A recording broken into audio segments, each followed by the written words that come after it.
A e dini se detyrat e shtëpisë janë shpik si dënim për nxënësit? Roberto Nevilis, një mësues italian i cili jetoi në fillim të shekullit të 20, ishte i frustruar për mungesën e disiplinës në klasë. Ai zbuloi se nxënësit shpeshherë më shumë e kishin fokusin tek lojrat se sa tek mësimi.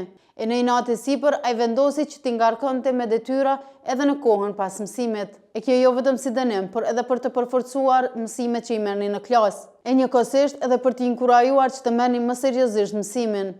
Me sa duket, ideja e tij pati shumë sukses dhe shumë mësues në Itali vendosin që t'i ngarkonin nxënësit e tyre me detyrat të shtëpisë. Pas suksesit të menjëhershëm në Itali, praktika e dhënies së detyrave të shtëpisë pati jehon edhe nëpër vende tjera të Evropës, e më pas përfundimisht në tërë botën.